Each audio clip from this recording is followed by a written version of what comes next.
cyane ibipapuro ushiramo umuriro mbega bisaba iminota ingaho kugira ngo bifatwe umwanya mutoya. Niko abahungu bameze. Umugore yitegereje ubwo nyene sexe yiwe iba yahagurutse, ariko aciye iminota nk'itatu akabona ibyo arondera n'ibikunda iba yazimye. Mugabo umukobwa wewe bavuga yuko bimeze nk'amakara. Amakara bless urabona bakubwira bati cyane imbabura ati nje guharura 10 imbabura yawe yafashwe byoshoboka. Bifata umwanya kugira ngo imbabura ifatwe. Mbega imaze gufatwa aho izima n'ingoga niko bimeze n'umwigeme. Umwigeme sexe yiwe ifatwa bitede cyane, bifata umwanya muremure. Bamwe mbere bavuga yuko ari hagati minota 5 na 10, ariko umuhungu n'amasegonda 3 gusa.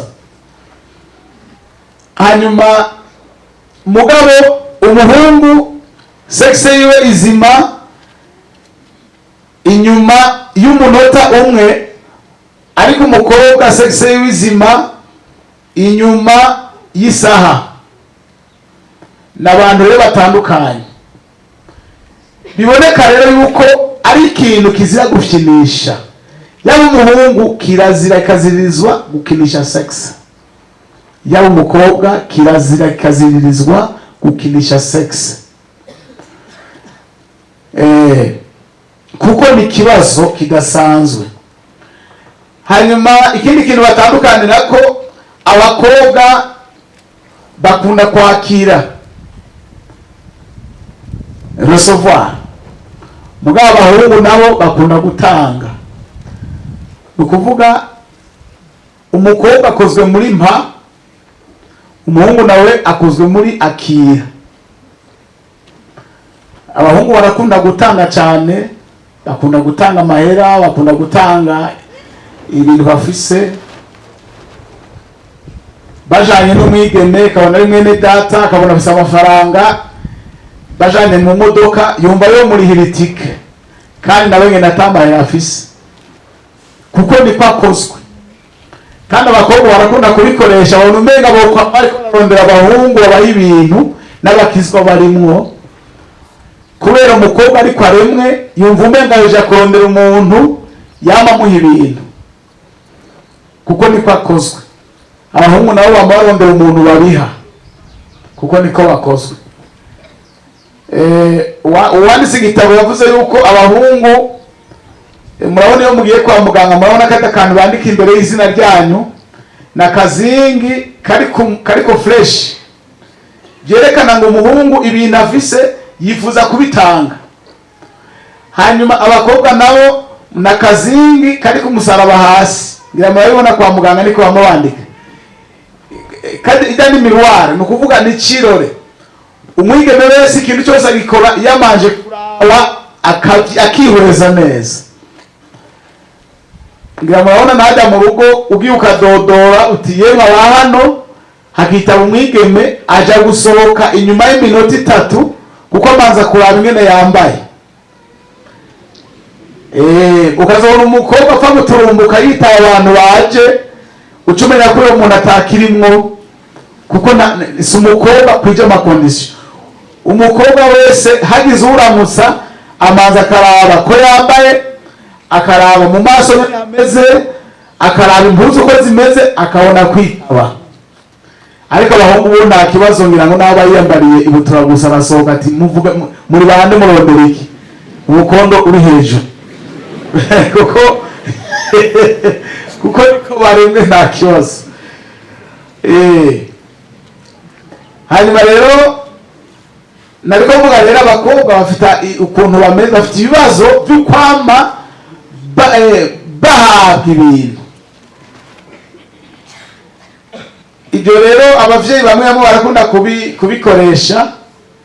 Narumvise umuvyeyi w'igito, nuko atabavyeyi benshi bari hano kuko abahari ndabona ari bake cyane, umuvyeyi w'igito umwana w'umwigeme yamusavye umengo yari amusavye amavuta, aravuga ati mama ati amavuta yaheze nyugururiye mu amavuta nisige. Acara mukankamira ngo uvuze wiki, iyo myaka yawe uracasaba amavuta abavyeyi, ntugenda ukarondera nawe abo yasaba. Biboneka rero ngo akwiye kugenda akaraba abantu aje aresha buke kugira bamuhe amavuta. Ni umuvyeyi w'igito kuko ntazi nkurikizi z'ibyo bintu izo arizo. Hanyuma navuze ko ndakuvuga bike kuko ibyo batandukanira ko ni byinshi cyane, kuko n'abantu babiri badasa. Kandi abahungu bakunda kwerekana ibyo bafise, mu gifaransa bita exhibe, kuvuga akari ku mutima, kwerekana ibyo ufise. Murabona agahungu k'agasore iyo kariho karayaga n'umukobwa, muzobona gakunda kwerekana telefone yako, naho kaba kayinyegeje ubona gaca kayishira ngaho kugira ngo uyu mukobwa ashiduke abone ko afise telefone, akitelefonesha ubusa kugira ngo abone ko afise telefone. Umuhungu ni kwaremwe. Kera aho nanone nuko bigenda birahinduka.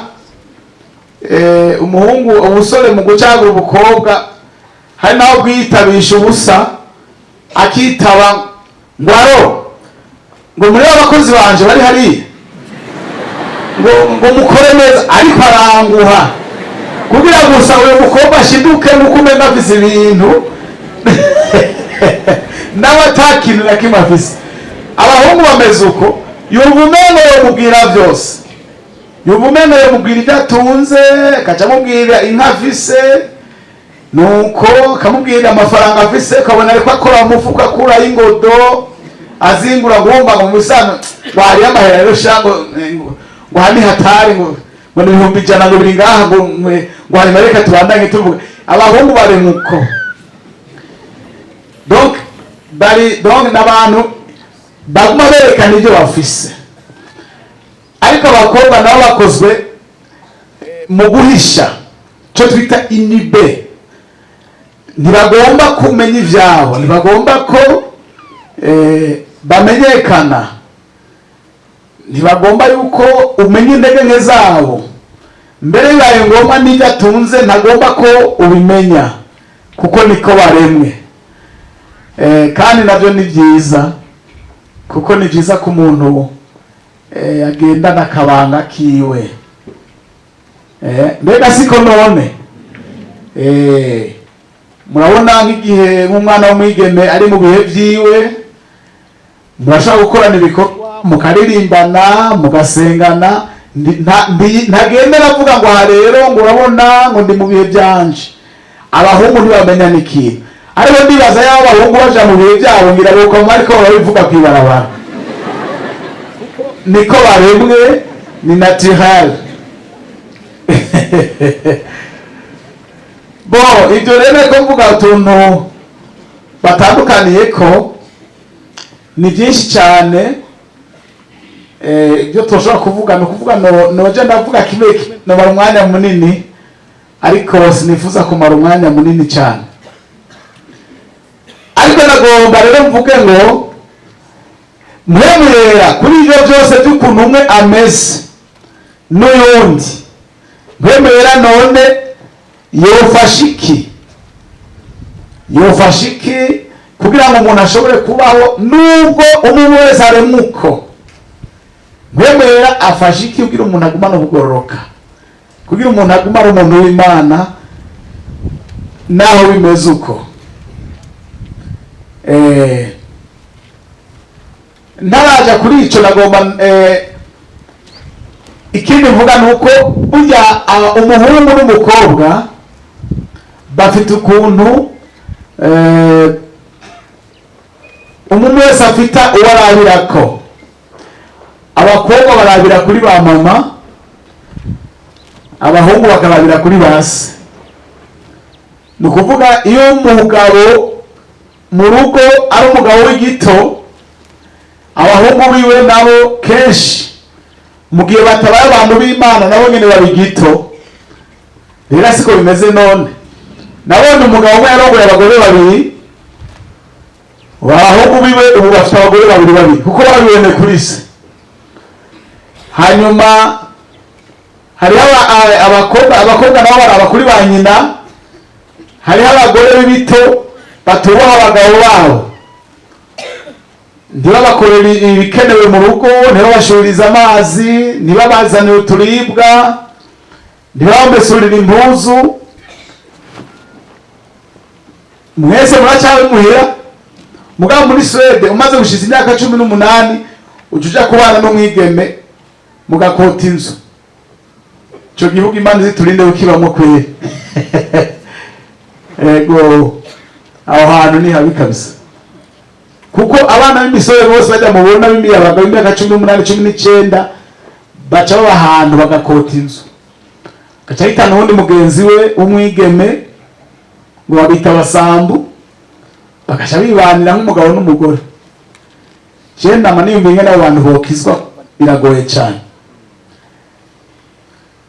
Rero iwacu mu Burundi urwaruko rufite ibibazo byarwo.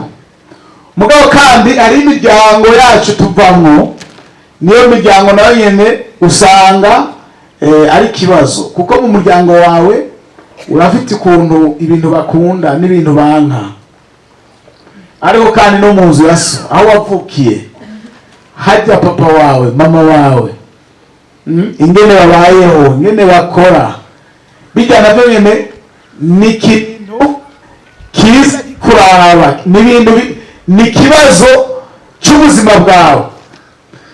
Uno munsi rero ndavuga ngo none mpemuyera kwiga byose bimeze uko, haba ku mubiri w'umuntu, haba ku bagenzi, haba ku gihugu abayemo, haba mu muryango yavukiyemo, haba mu nzu ya se. None mpemuyera afite igikorwa n'iki cyo kugira ngo umuntu azigamire mu kugororoka. Haleluya. Naho ibyo biriho, abigeme n'abasore bariho bafite amajambo nk'ayo, kandi nawe ukaba ufite ikibazo cy'ibyo wumvisha amatwi. Abasore naho hari ibintu byinshi umuntu ashobora kuraba, naho ufite ikibazo cyo kwitegereza. Murabona huzuye abigeme bagenda bambaye ubusa, hari abigeme bagenda bambaye imisegetera, hari abigeme usanga bari gusa, naho bariho.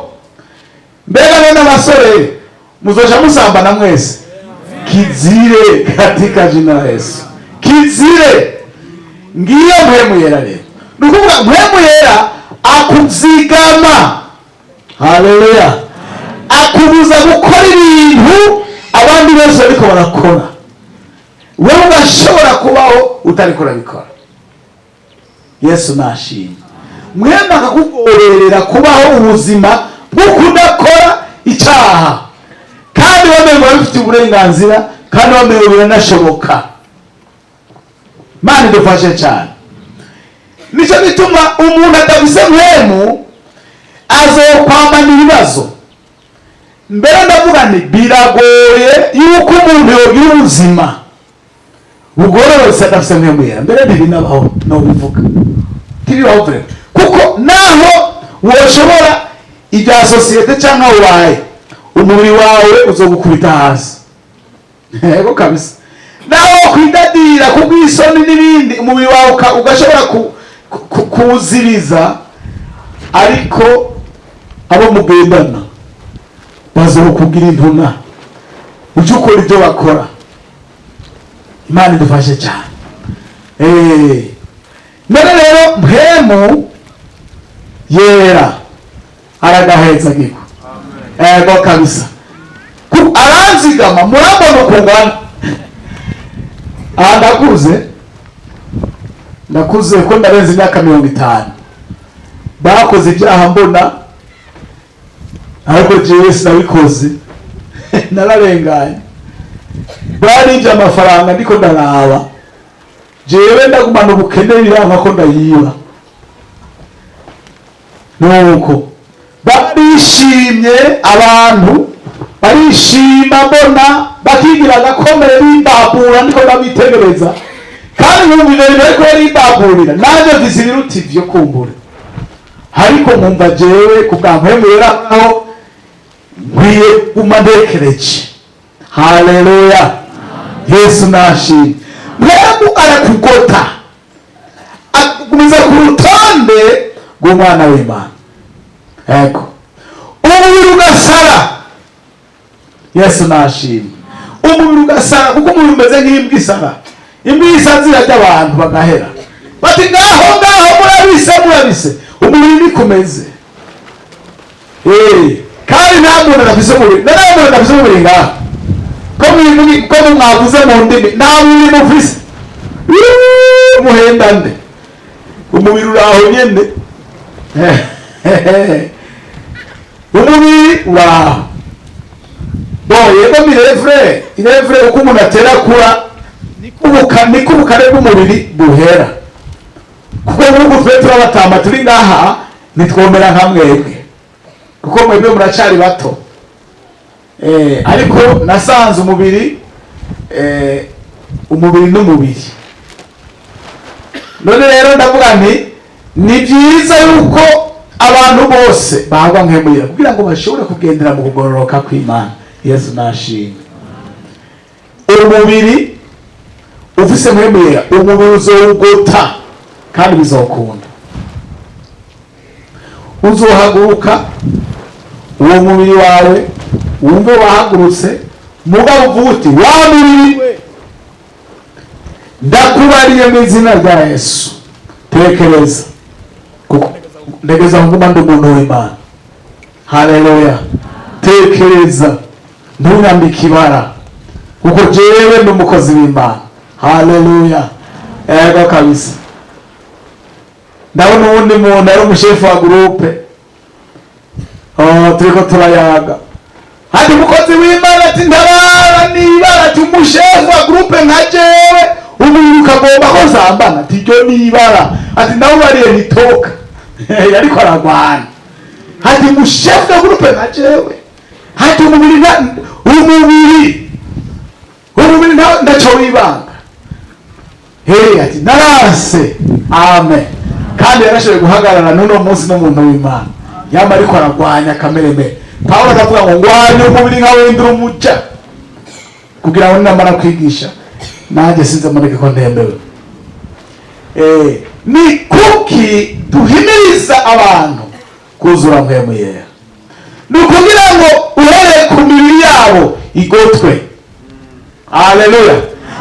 Uhereye ku bintu abantu bagendana bashobora kuvyura bakavyura ibintu vy'ingorane bivanye n'uko bari, wowe ukumva ivyo ntibikuraba kuko ufise mpemu yera. Yesu nashimye. Byose umukozi w'Imana nibaza ko mbega n'uwo twazananye niwe ariko avuga ku banyeshuri batirisha. Uyu muntu mwicaranye mubwire uti ukabutirisha ntuzoja mu ijuru, kandi umubare ntakuvane ngaho kuko akwiye kuva ngaho abimenya. Erega niba batabizi ukabutirisha ntuzoja mu ijuru. Ntibikunda. Amanota araho mugabo twari tuyakeneye kubwa mpemu yera, nkavuga nti ko bavuze ko ari icaha nsindabiraba. Haleluya. Ndabona uwundi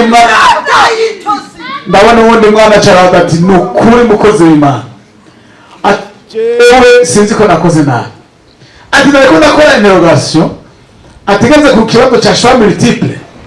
Choix multiple muravyumva? Ati nanumva hakurya yanje baravuze ngo icyakabiri ni be.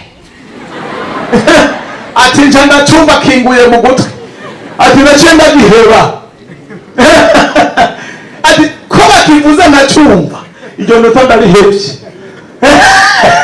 Urumva aho gapati k'abantu b'Imana ndayahevye.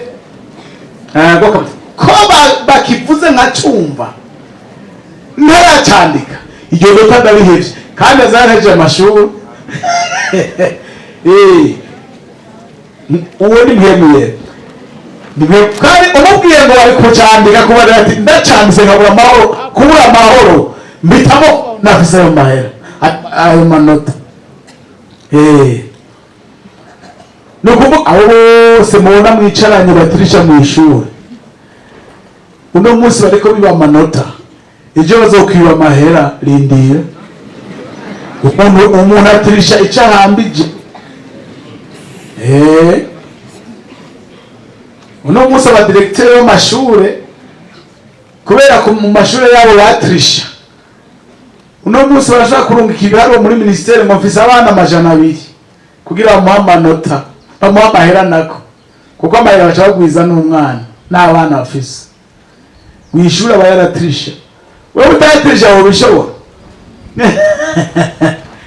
Erega ni uko umukozi w'Imana arongoye Sandre bomubaza bati ufise abapaseri bangahe, ngo mfite 10 kandi ufite 5, wowe vyubahuka? Ariko kubera nk'umuntu waba muri we adafise agakiza nta kintu atobesha n'amanota nayo. Abantu mutirisha mugende mu vyihanye no munsi kandi mubije kuvyatura kuko ivyo ni bibi. Amanota tuba tuyakeneye kubwa mpemu yera, tukumva ayo manota umengo ntibishoboka, sinshobora kuraba hirya byava bingwegera bikambuza ijuru. Yesu nashimwe. Hanyuma mpemu yera ku basore, dufate kuri iby'ubusambanyi, arakubwira ati hamwe wohirahira ugasambana, mbega niba umukozi w'Imana uzovuga iki? Ejo ntawe wabivuze mwibuka ngaha ati none nko usambanye ugaca uhagarara uriko uravuga ubutumwa, ngubace baguha teme, nk'ubu je barampaye teme, bampaye teme. Wewe dufate igihe uzoba wawe muvuga butumwa nimbuga umusambana, ugaca ugenda bagutumiye ugaca usanga bateguye teme yo kudasambana, mbega uzovuga niki? Ubu nagerageza kubera barimuhaye aridadira abwira abantu ngo sheno Imana ngo mu bisanzwe mwumva ngo akadembezi ibintu uko arazi ahantu yagokeye. Imana idufashe. Umuntu afise mpemu arakubwira ati ntuyirahire kuko uteza kuzoshinga intare. Haleluya.